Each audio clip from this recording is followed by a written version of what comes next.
2. Oh. How about now? Am I still doing okay? Yeah, you're doing fine. I'm not overloading? I'm not overloading the preamp? No, not at all. Okay. Because I was wondering if maybe what's going on is when I start projecting like I am now, does that still sound all right? Yeah, it still sounds fine. All right. So the auto sensitivity setting it needs to be turned off as well. It's like an auto gain, I guess. Yeah. So, well, listeners, we're trying to make the sound better. We'll see. Yeah, we'll see how that goes for us. Right. It's an ongoing struggle when we're not using professional microphones. Yeah. That's what I'm doing. I just switched over to a pro mic. Yeah, Drake's headset even crapped out on him recently. I know. No more running around doing sportscasting. Like 2 years. Yeah. Yeah, it's funny. When I called the company, oh, you've got one of those? That's still going? Holy cow. Right. We want that back for study. Right. And to get it bronzed and put it in our lobby. Yeah. All right. I guess we'll start this thing. Welcome again to another episode of Drake and the Maestro. Almost relevant. Stop touching me! Yes. I figured I'd try to add some energy to the episode this time instead of just sitting here quietly like usual. Right. Well, have you got your game turned down so you can concentrate properly? I do. Nice. Well, it's like coming up to it. It's like when you're looking for a street sign, and you turn the radio down so you can see better. Hey, it works. That's all I know. It does. It's psychological. I don't remember what the exact study was, but it was basically turning the radio down does actually help you see better. It's a false perceived concentration thing. Well, like it changes your focus or something. Yeah, focus. Yes. Yeah, right. Yeah, thank you, Professor. So before we get too far down the road, I got a correction. Okay. Uh-oh. Yep. What are we correcting?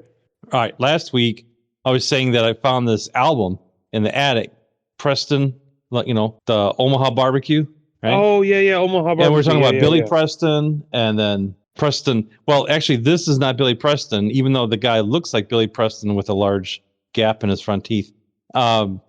This is Preston Michael Love. Strahan? No, it's Preston Love. Preston Love is a sax player, also in the same genre of music, but it's Preston Love's Omaha BBQ, featuring Shuggie Otis on guitar.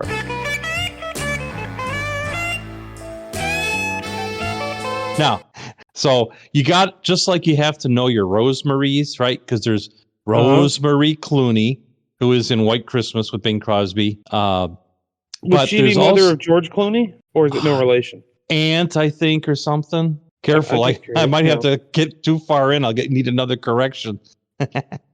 I'm just trying to lead it so that the audience gets entertainment. I think it's an auntie. I don't think it's a mother.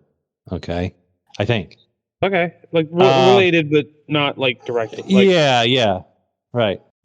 I see somebody else forgot to turn off their notifications. No, that's people come and going here in the bunker.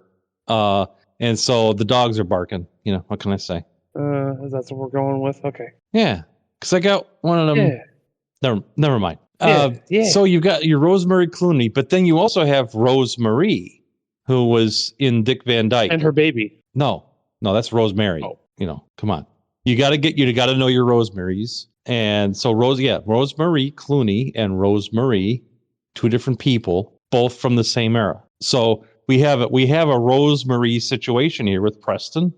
There's Billy Preston, and then there's Preston Love. And Preston loves Omaha BBQ.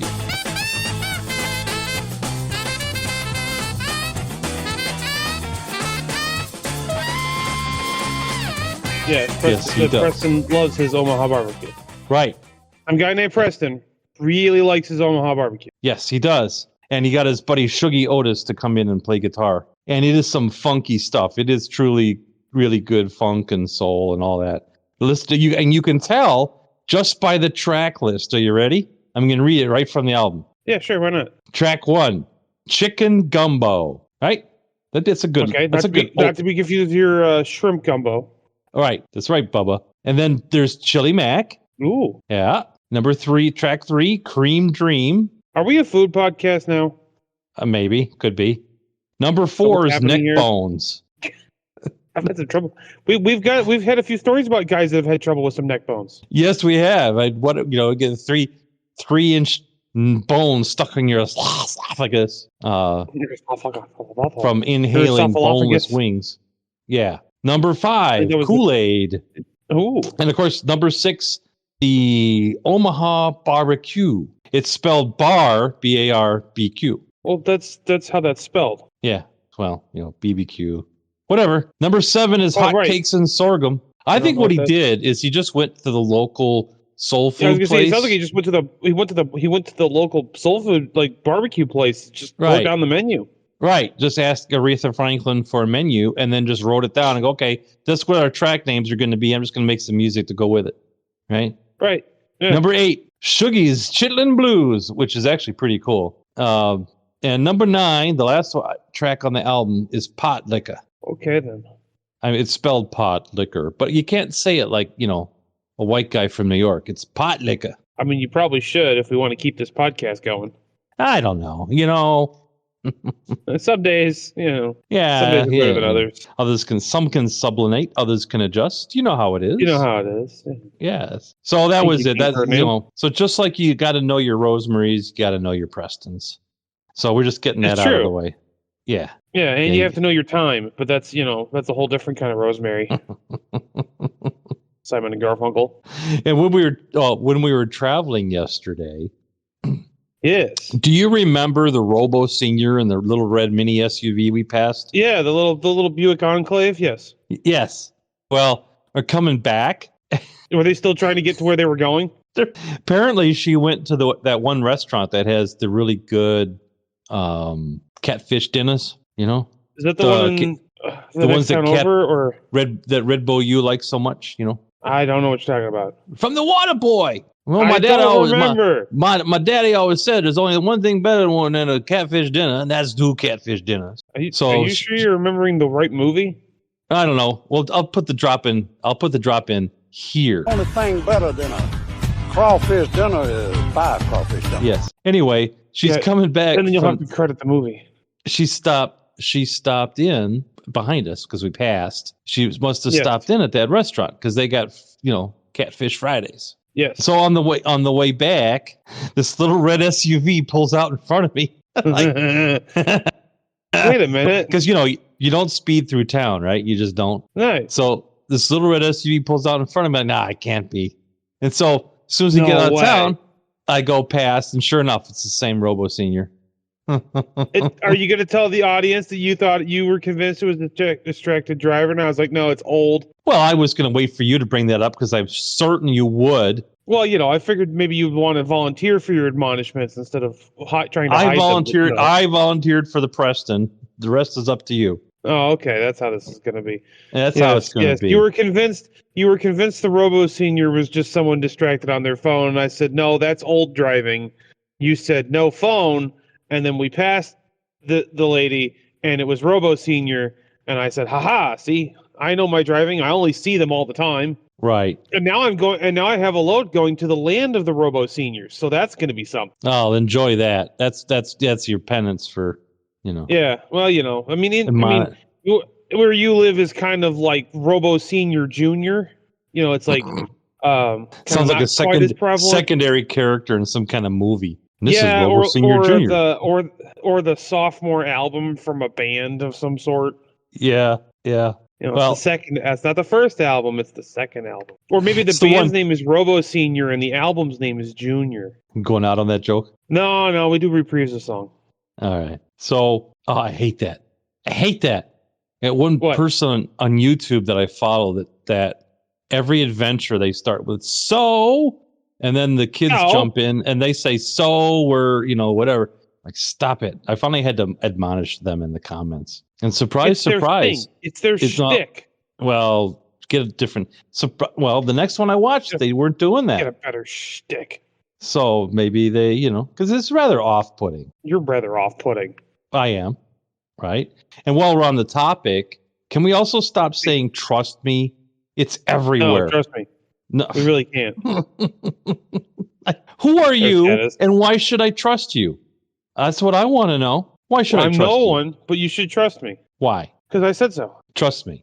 Yeah, just trust me. No, it's just become one of those things that people say, and I don't know you. Why would I trust you? And in fact, if I got to know you better, I probably wouldn't trust you any more than I could throw you. So Well, that sounds like you have trust issues. You need to work on that. I do, and that's why I would like the term "trust me" to be used much more sparingly.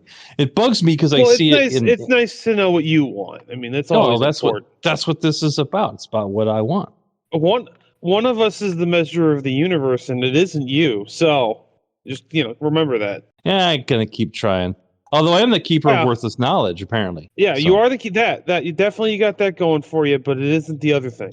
So what that means is you have to basically, find a new thing. If I know something, it's worthless.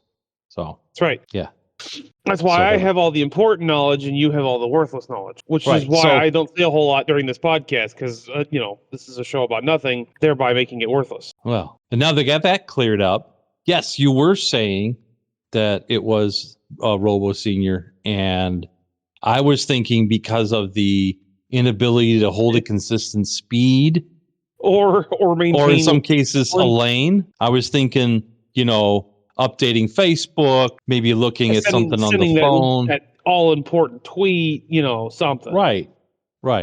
That's what I thought. I'm still calling it a tweet. I know their thing is X now, but what are you Xing? You're Xing? That's a good question. Yeah. What is the verb? Because if you had when it was Twitter, you were tweeting, which makes sense. Because it's a bird thing.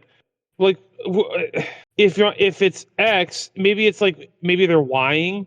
Lying. That brings up a bunch of issues. I mean, I got a lot of problems with things. I think it's tweeting on X. I think that's the best way to.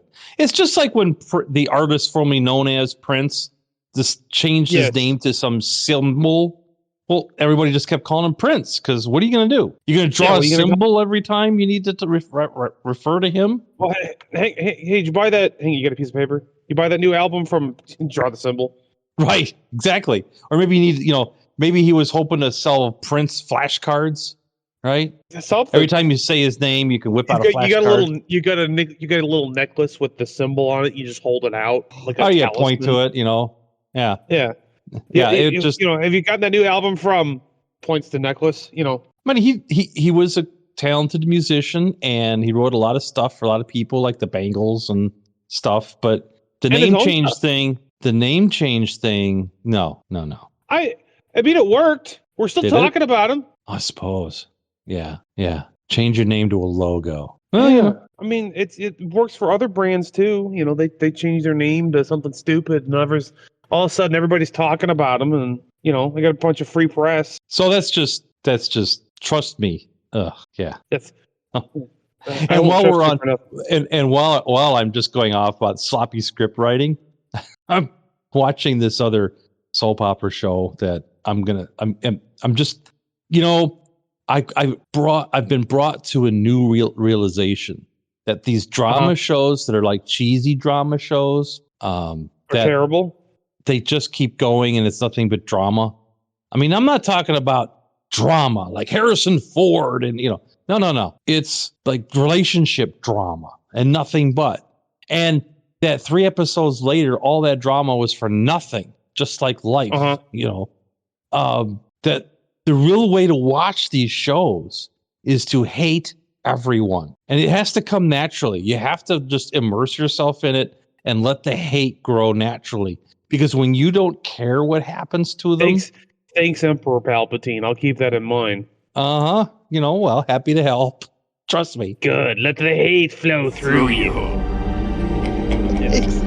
Yes, exactly. It becomes so much more enjoyable when you don't really care about what happens to these petty little people. No, it's this one show I've been watching, and it started strong and it had really good characters and whatever, and then it's just developed into sniping at the water cooler. It's like, when sounds like a way cooler band name. It is. I'm going to add that to the band names. Sniping at the water cooler. It's at least an album title, at the very least. It's something, but that's get on that train. Like when all the office girls they kind of take a break and they all snipe at each other around the water cooler or they take little digs at each other. Or it's not the water cooler anymore. It's the Keurig, the one serving coffee thing. Yeah, I know what a Keurig is. Yeah, nothing like Nothing like upping your game on having waste when you're making, coffee or whatever. Oh, it works if if you live in a house by yourself and you don't make a lot of coffee or you don't drink a lot of coffee, it makes sense. Like, I want to make a cup of coffee, Yeah. a cup. That makes sense, right? It makes no sense in an office environment. Yeah, I mean, I'll definitely agree with that because I have would all the little Keurig cups, right, and then everybody's always throwing them away. And I mean, if you want a Keurig, get one of the little reusable baskets that can be rinsed out. I was going to say, there is someone in the third row listening right now who's screaming at us, telling us, you can get the reusable little... Yes, thank you. Right, and no office building I've ever been to uses them. No, and every office I've been to, everyone has their own Keurig cups in the file drawer in their desk. Yeah, because they don't want other people to use them. No, those are special. I even get special dispensation from some people. Oh, you want to use my Keurig cup? It's like, ooh. Yeah, that's a sacred trust. It is. Yeah, apparently you've been led into the inner circle because you're allowed to use the sacred Keurig personal Keurig cups. Right. And the wildest thing. And as I've been we're talking about that drama series. Well, that's not a drama series. It's a sniping series. And the sloppy script writing. I've seen this over and over recently, and I've actually dumped out of shows. What, sloppy script writing? Sloppy script. So. Oh yeah. Well, with the writer's strike and everything. Well, we're getting relevant here. I'm going to slow down. I hesitate to bring this up, but you hesitate? I see this. Well, is it like hesitating? Sort of. I see this. It's not going to hurt our demographic at all because mostly men listen to us. Yes. Women. I wonder why. The only women that listen to us are listening to us on their Conair sleep machine.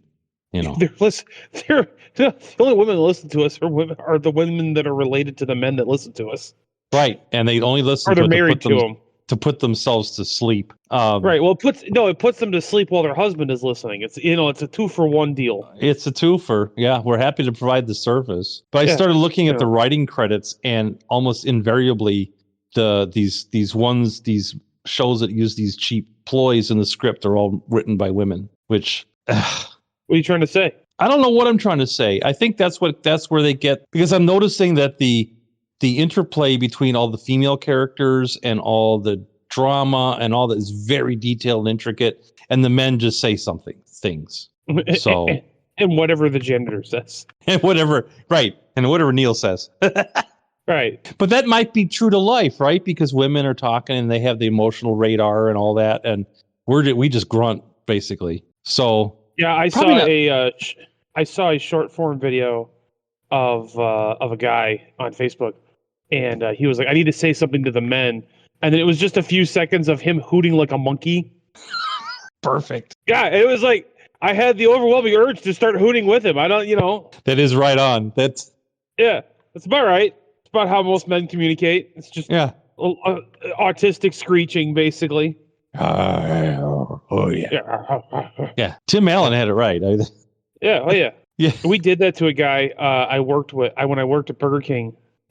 It was me and one of the other line cooks. We were both in the back, and we were training the new kid, and we just started grunting at each other like we were having a conversation. And that poor kid looked like he was trying to figure out if he was having a stroke. It's excellent. Why didn't I think of that? Oh, it was great. It was awesome. I loved it. We just started going and we just looked. We both kind of looked at him, and I grunted at him like I was asking him a question. Right. And he just looked back like, I don't know what to do. I don't know what's happening. Awesome. That was great. The guy I worked with at the tire warehouse. He and I were in charge of all the tires, this big warehouse. And so to kind of pass the time, we decided we were only going to speak in movie lines the entire day. Yeah. So you can't break. The rules are you have to use all movie lines. And whoever can't communicate when they need to and they can't come up with the appropriate movie line buys lunch. Yeah. So yeah, because you got to put there's got to be a little something at stake there to make the game fun, right? Well, right. So it also helps pass the time at work. Yeah, that was quite was quite the thing. Yeah, people. I was reminded because you were talking about people looking at you like, I don't know what they talking. That was the thing with Russell. We were back there in the warehouse speaking movie lines back and forth and communicating everything they had to get done and getting the looks like, I don't know about those guys. Of course, he was the guy who helped me. We built a tire fort in the warehouse. We built a lounge out of tires. Yeah. There's a lot of tires in that warehouse. So we had our own lounge. We had a little TV in there, a recliner, little fridge. Yeah. Uh-huh. Like was that Employee of the Month? Yeah. There was the show. It actually had the guy from Rocket Man in it. The movie with Dane Cook. Yeah. He's a pretty funny guy. He's a pretty funny guy. Not Dane Cook, the guy from Rocket Man. Right. Dane Cook's a pretty average comedian at best. So I was saying about the sloppy script writing. One mechanism that I see used over and over is the one character getting in trouble with the other character and then them saying, I was just trying to protect you. That's what people do when they love each other is they protect each other. No. Protect you. I've heard that throughout bad cinema. Yeah. Well, that's not how it works. Clearly, whoever's writing it has never been in a healthy relationship. You don't protect. Oh, I just wanted to protect you. Did I ask you to protect me? Right. But it isn't that you fend off things for the other person, and I'm talking about social, I'm not talking about Silverback Ape in the jungle where you get up and protect your family from, predators. I'm talking about just socially. I was just trying to protect you. Why would you lie to me? I was just trying to protect you. Stop it. The idea is not, or try to keep bad news from somebody or whatever. Yeah. The idea is not to protect them. The idea is to stand with them. Why is that lost? It's lost. Your role is to stand with your person, your friend, your spouse, whatever. That's protecting them by isolating them is unhealthy. It's not actually, you're not actually protecting them at that point. Correct. All you're doing is driving a wedge in the relationship. So can we stop that? Also, if you're taking in information that your partner should probably know about and not telling your partner, you're actively actually lying to your partner because you're omitting information that they should probably know. Yeah. And by not standing up to the person who's spreading this information and just taking it in and not saying anything, you're not protecting anybody. You're actually harming them because you're participating. Oh, I see time's up for our session today. That'll be $150. Tune in next time for our send your cashier's checks too. Yeah.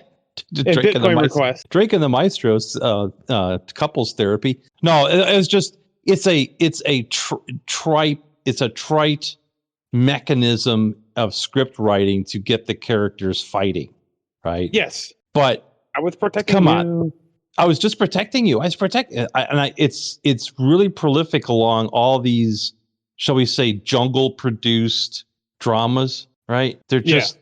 It's become a really trite. Anyway, I've said enough. I shall go on. On the other side of the spectrum, I was watching a Japanese produced movie about what is that? The reactor that went crazy in the tsunami. Fukushima. Yeah. And I was expecting. Actually, I didn't know what I was expecting. I was expecting maybe something like the Chernobyl movie, which was actually really good. Chernobyl was fascinating. This was overdubbed. It was filmed by the Japanese with all Japanese actors, and it lent it a real kind of era of authenticity. Uh-huh. With everything being filmed in Japan, and the only problem I had with it, I had to read while I was also trying to see things. Oh, that's your kryptonite, man. Yeah. But the Japanese redeemed themselves in a way that I didn't expect. Right. And it was great. They went Godzilla on the whole picture. Okay. Go back to the original Japanese Godzilla's movies. Right. Where they're talking kind of fast. Their lips are going, and it's a really bad overdub. You can tell that they're reading the lines in a studio, and then they're dubbing in sound effects that kind of go along. It really had that Godzilla-esque Japanese overdub vibe to it, which made the movie great. It was good. It was good drama. I'm not talking snipey drama. It was really good drama. And the reactions of the different Japanese officials as the whole thing melts down is just really, really good. Like I say, in a oh no, Godzilla kind of way. Yeah. It was good because terrible things were happening on screen. They did a really good job of portraying the reactor melting down and the subsequent crap that happened to all the people that lived in the area and all that stuff. And the politicians were absolutely helpless to do anything. In fact, they made it worse. So they're trying to. They did the same thing at Chernobyl. They're trying to keep one of the reactors from melting down and having everything escape the containment vessel. And they're desperately fighting, getting firefighters in there because the tsunami takes out their generators because they built the plant assuming the tsunami would never get above this level. Kind of like the ride on the kind of like rides. Yeah, you're gonna be this tall to ride the ride. Your tsunami must be at least this tall to destroy the power plant. Oh, to breach our facility. Right. And it was. Oh, it's 3 feet taller than we ever figured. It's like, oh crap. Yeah, even though the main engineer that designed the seawall told them that the seawall needed to be at least this tall. Right. To avoid it ever being run over. Right. Yeah. And they said, no, that's too tall. It'll never get tall. It'll never get that tall. And they built it shorter than they were supposed to. Right. And then they put the auxiliary generators at that level rather than having them up a little bit anyway. So they didn't have any aux power to keep the reactor coolant circulating and all that. And yeah, Fukushima was a real problem that they saw. Well, that and several apparently people saw coming and the Japanese government ignored. Maybe you can tell me if this was true or not, or if it was just for the movie. The prime minister, right? Japan's got a prime minister, right? Yeah, I believe so, yeah. The prime minister comes with a helicopter to oversee to look at the plant and kind of buck up the workers at the control center. And because the prime minister, well, maybe it did happen because what happened was because the prime minister was coming in a helicopter, they had to for security. They had to put a hold on all the emergency vehicles coming in to try to help because they were using fire trucks to pump water through the reactors to try to cool them. Yeah, keep them from going critical. Yeah, and so the prime minister wants to fly down there and do his prime minister things, and so they had all the fire and rescue and all the first responders get held outside the perimeter for security, and so they can't cut. It's like that sounds about right. Yeah. I don't know if it's true or not, but it's at least believable. Yeah. I'm watching them going, yeah, that's about right. And then the prime minister, everybody's yelling at everybody up from the top down as things get worse and the finger pointing starts and that's great. Oh yeah. Yeah. It's just as bad as it was almost as bad as Chernobyl, except for the reactors didn't go into full meltdown. It's the only time that was the only way it wasn't as bad. But the best part of the whole thing was something that you talked about last season, and that is wearing t-shirts where you don't know what's printed on them. Like Westerners that get t-shirts with kanji on them that it says, Western idiot. What was that? They get tattoos. Right. Tattoo would be even worse. Yeah. It happens all the time. So I saw the opposite of that in this teledrama. Okay. They're wearing shirts. A certain group of them, and I don't know what this is, and I would really love to know the backstory, but are wearing long sleeve shirts, and on one sleeve, this is written on it, and across the chest or across the back, and it says large and large in English. All the other shirts and vests in the entire production all have Japanese kanji, except for this one group of engineers, and they're wearing these long sleeve sweatshirts that say large and large. And the first large is written in lowercase with all blacked out letters, solid block Arial font letters. And then the word and then the second large is got a capital L and it's an outline Arial font of about 30% larger. So it's large and large is how it says. It's what it, Maybe it's like a acronym and a name. Well, right. I did as much research as I said, well, maybe it's a company, right? Large and large. Yeah. Right. Nah, can't find it. Can't find a registered company called Large and Large. If they're trying to promote a company or something, it's very obscure. No, I'm saying like maybe it's like or maybe they just made it up for the show. But it is funny. I think it's hilarious. They're wearing because everything else is Japanese. It's not like you see some like in Tokyo, you see some signs that are Japanese with English underneath it, right? You see the kanji and then it has the English. on some things. It wasn't like that. The entire set was all kanji. There was no English other than these shirts that said large and large. And it was on the back and it was on the one sleeve. Well, it's definitely different. It really added to my enjoyment because I'm watching them like, what do they know what they're wearing? Do they know what it says? Why is it saying that? Somebody went and had a bunch of t-shirts, or these are sweatshirts, printed that say that. Why? I want to know why. Inquiring minds want to know. But it did add to my enjoyment. That was kind of funny. Large and large. No, that's good. Yeah, stupid West. Let's get some. This is going to be a movie that's going to, we're going to release this in the United States. So let's get some English on the sweatshirts. Okay. Yeah, it's got to be like a specific group of engineers or something that just happen to have that like name. Maybe Large? I don't know, man. I didn't think Large was a Japanese surname. I don't know. It's not. But I'm saying like maybe that's like what they call themselves. Am I boring you there? That's No, I apologize. I don't apologize to you. I apologize to the audience. I don't care about you. That's right. That's right. But the audience deserves better from me, and I'm sorry. That's right. They do. If the audience, just in case they want to know, I've been up all day. I try to run a very early schedule. And a tight ship. It makes my life a lot easier on the road because it gets me into parking lots a lot sooner. Gets me through cities a lot earlier because I don't have to deal with traffic.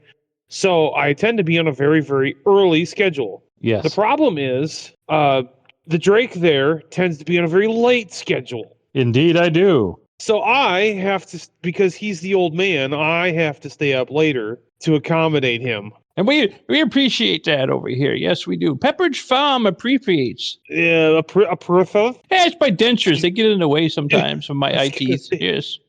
Yeah. I'm going to say, do you have a stroke or is your dentures falling out again? I don't know. I'd be the last to know. You would be the last to know. I would.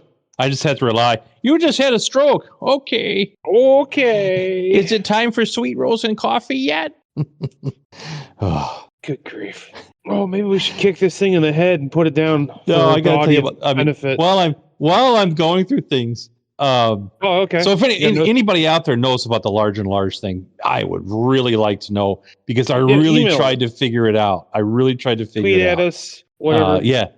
You can tweet us at Drake and Maestro or email at drakeandmaestro@outlook.com, or you can just reply to the comment if you're listening on Spotify or whatever. You can just put a comment in, or on YouTube or Rumble. Comments. That's good. So I'm watching as there's a as you know, because you're into this and you're very familiar. There's a proliferation of, shall we say, young people acquiring Dodge products by other means. And by less than savory means, yes. Yes, and then going out and harassing the general public with them on the highway, right? At intersections, yes. Right.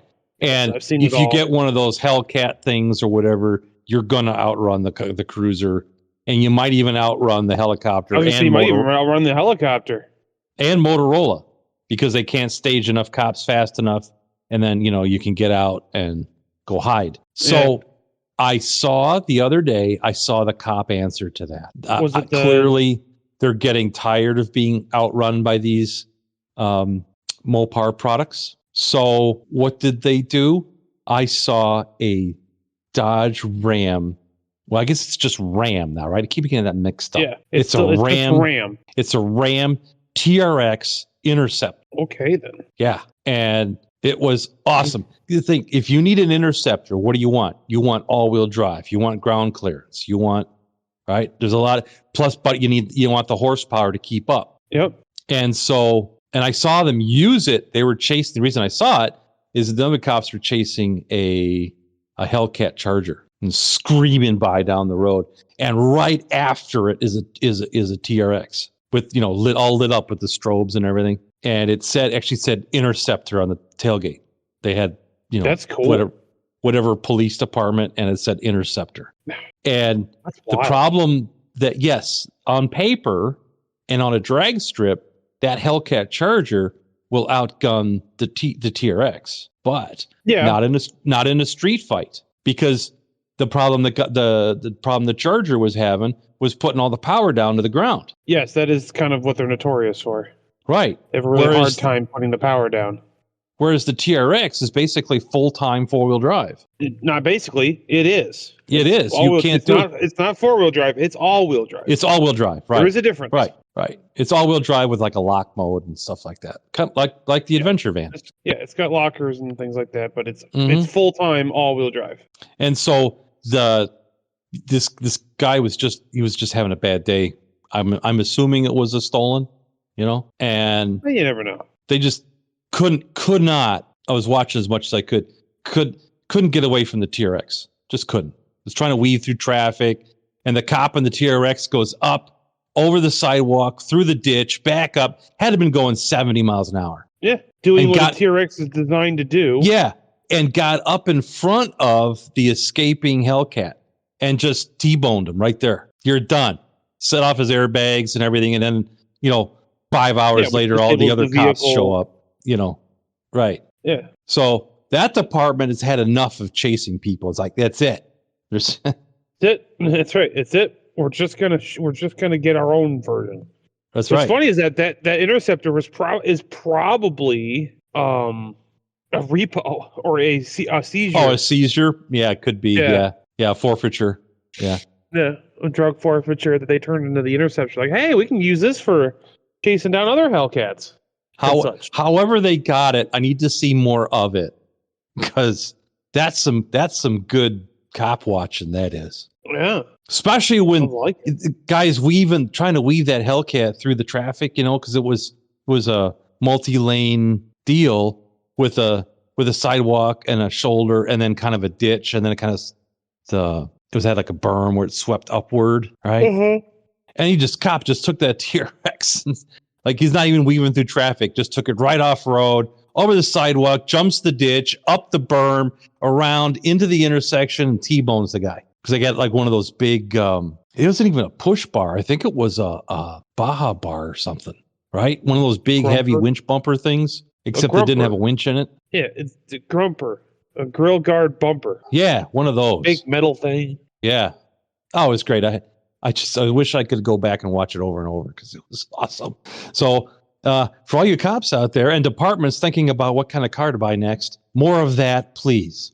And on that note, on that disappointment, I think it is time to end. So we probably really should end. Tune in next week when the maestro says, I ain't no way tired. All right, Hillary. You're almost relevant. And thanks everyone.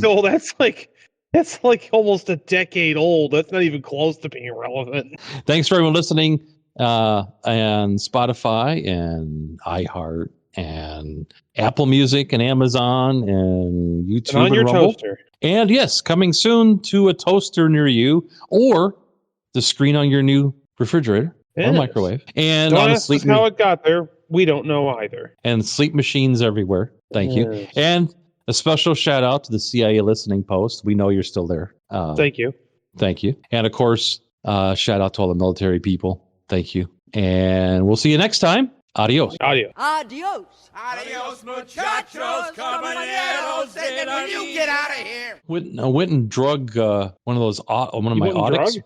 I drug it all night long. Yes. Yeah, we should do that to the listeners next week. We should introduce them to the love game. Yes. What do you think? Yes. Uh-huh. Yes. I'll put it in the tickler. Yeah, in the tickler. The tickler. What are you calling me?